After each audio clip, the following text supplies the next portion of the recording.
ہائے ہائے ہائے ہائے ہائے کتنے تانوں سٹیا تہاڈی چیخاں نکلنیاں چاہیدیاں نے اے جسٹیفائی نے بس ہن تسی والا کیا کریا کرو ایک وڈی بوتل رکھو ایک چپساں دا پیکٹ انجوائے کرو چیخاں چپس کھاؤ پھر پیو میں اگلے دن بھی انہوں کیا شاید تو کلپ سنیا ہے میں کہا مرزیا تو اما جی عائشہ صدیقہ نو باغی کیا ہے تے جہنمی کیا لانتیا تینوں پتہ نہیں ماں عائشہ دی عظمت کی ہے او دے روحانی فرزند جے زندہ نے انشاءاللہ ہی ماں عائشہ دے دوپٹے دے اتوں اپنی جان نو دینا سعادت سمجھنے ہیں بول دے نہیں انشاءاللہ جیڑا کوئی دنیا دے اندر کمینہ دلہ آدمی ماں عائشہ دے بارے دے اندر اے ذہن رکھے کہ وہ جہنمی نے صحابہ تے تبصرہ کرے کہ صدیق اکبر نو اکبر نہیں کہنا چاہیے اکبر دا لفظ کتے ہوئے فروق نو فروق اعظم نہیں کہنا چاہیے میں کہا رات جیلم بھی کیا ہے.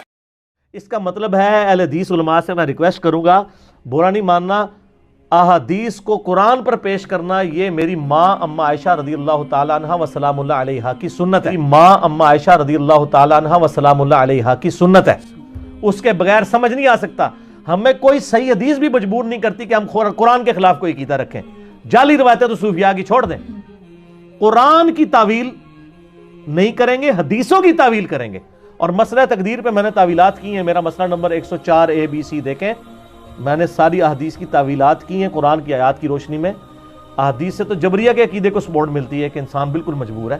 قرآن بتاتا ہے نہیں مجبور نہیں ہے اختیار بھی دیا گیا. پھر میں نے ان احادیث کی تعویل کی ہے. میں آپ کو بخاری مسلم سے ایک مثال دوں ضمناً میرے ذہن میں آیا. بخاری مسلم میں ایک حدیث ہے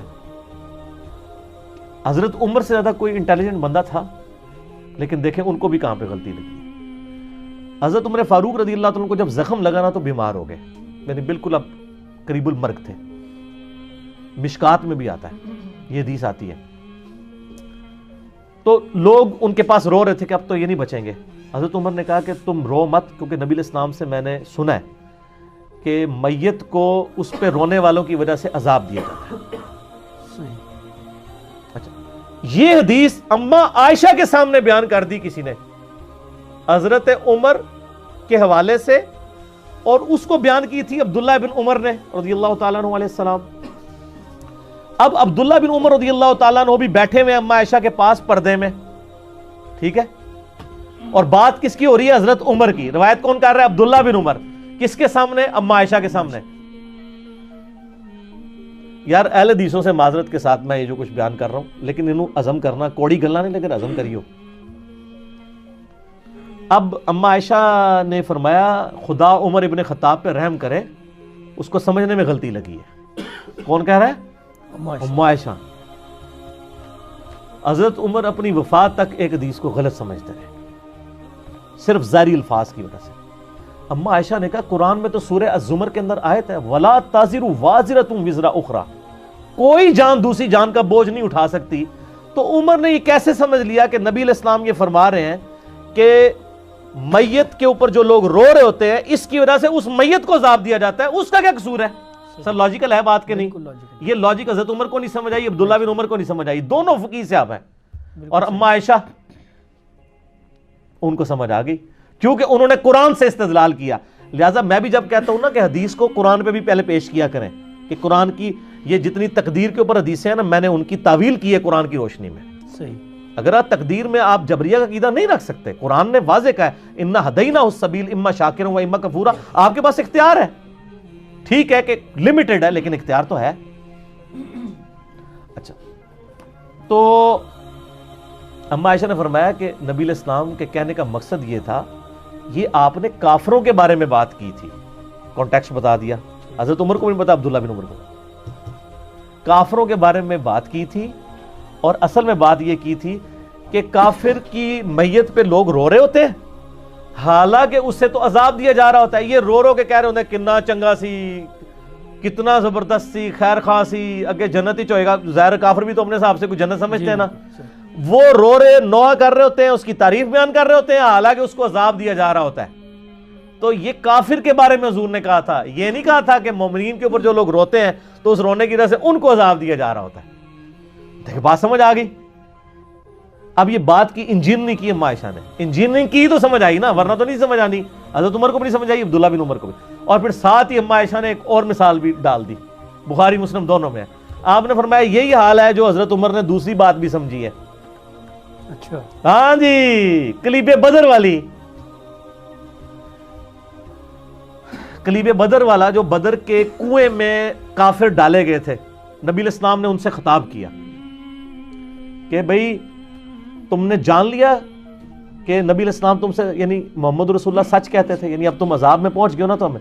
تو حضرت عمر نے وہاں پوچھا یا رسول اللہ علیہ وسلم یہ تو مردہ ہے، کیا مردے سنتے ہیں؟ تو آپ نے فرمایا تم سے بہتر سنتے ہیں.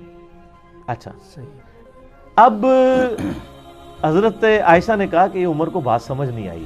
عبداللہ بن عمر نے ہی یہ بھی روایت کی ان کا، عبداللہ بن عمر ابو عبد الرحمن پر اللہ تعالیٰ رحم فرمائے، ان کو یہ بات ہی نہیں سمجھ آئی. نبی علیہ السلام نے یہ نہیں کہا تھا.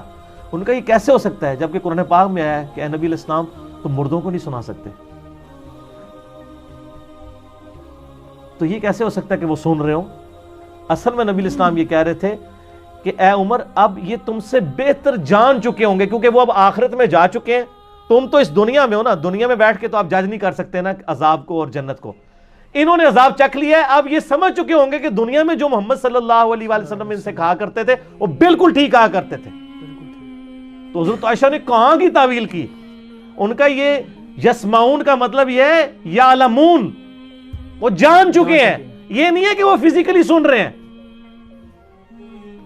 اما عائشہ وابی نہیں سن،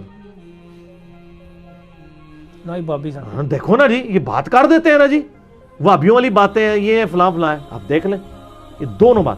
لہٰذا کانٹیکسٹ بھی دیکھنا چاہیے. اگر صحابہ کرام کو کسی حدیث کے سمجھنے میں یعنی کانٹیکسٹ کے پوائنٹ آف ویو سے غلطی لگ سکتی ہے نا، تو سر پھر آپ کے محدثین اور آپ کے بزرگان دین اور آپ کے شیوخ الحدیث وہ کس کھیت کی مولی ہیں؟ ان کی کیا اوقات ہے صحابہ کرام کے مقابلے پہ؟ اور پھر آپ کو وہ حدیث بھی یاد ہوگی بخاری مسلم کی جو میں نے معراج والے لیکچر میں بتائی تھی، مسروق تابعی جو اما عائشہ کو ملنے جاتا ہے تو وہ مسروق کہتے ہیں میں تو ٹیک لگا کے بیٹھا ہوا ہوں، پردے میں اما عائشہ کے شاگرد تھے نا، بڑے لاڈلے شاگرد تھے. تو کہا مسروق بیٹا میں تجھے بتاؤں جو بھی 3 باتوں میں سے کسی ایک کا بھی قائل ہو نا وہ اللہ اور اس کے رسول پر جھوٹ باندھ رہا ہے. ان کا پہلی بات یہ ہے کہ جو شخص یہ کہتا نا کہ محمد صلی اللہ علیہ وسلم نے اللہ کو دیکھا ہے وہ جھوٹ بول رہا ہے. مسروق کہتے ہیں میں ٹیک لگا کے بیٹھا ہو گیا. میں کہا اماں جی جذباتی نہ ہو، ٹھنڈے ہو، کیڑی گل کر رہے ہو، ذرا اس میں میرا کلپ بھی چڑھا ہوا ہے. انہوں نے کہا بالکل میں اس امت میں پہلی ہوں جس نے میں نے نبی علیہ السلام سے پوچھا تھا یہ قرآن میں جو ذکر آیا تو نبی علیہ السلام بتایا میں نے جبرائیل کو دیکھا.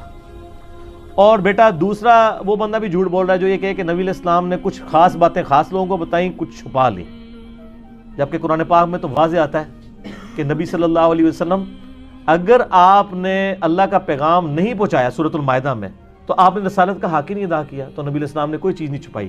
سارے صوفی وڑ چھڑے اما عائشہ نے پڑھ کے کٹھے ہی جو تیشے تھلے دے کے وڑ چھڑے کہ بھی کوئی خاص گل کسی خاص میں نہیں دسی، ساری اوپن نہیں دسی ہے حجۃ الوداع پہ غدیر خم پہ.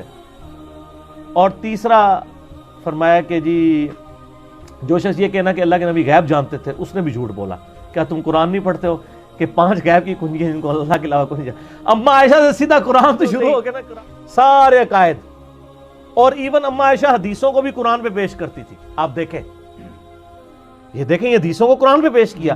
حدیثیں بیان کرنے والے حضرت عمر ہیں، عبداللہ بن عمر ہیں، ان کی حدیثوں کو امام یعنی بخاری اور امام مسلم دونوں نے نقل کیا کہ اما عائشہ نے دونوں کی حدیثوں کو اس فہم کو ریجیکٹ کر دیا جو حضرت عمر اور عبداللہ بن عمر نے لیا ہوا تھا. حالانکہ ظاہری الفاظ وہی فہم تھا جو حضرت عبداللہ بن عمر اور حضرت عمر فاروق لے رہے تھے، لیکن اما عائشہ نے قرآن کے ساتھ اس کی تعویل. اس کا مطلب ہے اہل حدیث علماء سے میں ریکویسٹ کروں گا برا نہیں ماننا، احادیث کو قرآن پر پیش کرنا یہ میری ماں اما عائشہ رضی اللہ تعالیٰ عنہ و سلام اللہ علیہا کی سنت ہے. اس کے بغیر سمجھ نہیں آ سکتا. ہمیں کوئی صحیح حدیث بھی مجبور نہیں کرتی کہ ہم قرآن کے خلاف کوئی عقیدہ رکھیں. جعلی روایتیں تو صوفیاء کی چھوڑ دیں، قرآن کی تعویل نہیں کریں گے، حدیثوں کی تعویل کریں گے. اور مسئلہ تقدیر پہ میں نے تعویلات کی ہیں، میرا مسئلہ نمبر 104 ABC دیکھیں، میں نے ساری احادیث کی تعویلات کی ہیں قرآن کی آیات کی روشنی میں. احادیث سے تو جبریہ کے عقیدے کو سپورٹ ملتی ہے کہ انسان بالکل مجبور ہے. قرآن بتاتا ہے نہیں مجبور نہیں ہے، اختیار بھی دیا گیا. پھر میں نے ان احادیث کی تعویل کی ہے. اور یہ تعویل اگر غامدی صاحب بھی کرتے ہیں کہیں چلیں وہ تھوڑی بہت ان سے غلطی بھی ہو جاتی ہے اور آپ کے بقول وہ ڈنڈی مار جاتے ہیں، وہ علیحدہ بات ہے. لیکن میں الحمدللہ کسی حدیث کا انکار نہیں کرتا، میں اس کو منوان اسی طریقے سے سمجھنے کی کوشش کرتا ہوں قرآن کی روشنی کے اندر. الحمدللہ ٹھیک ہو گیا. جی جزاک اللہ.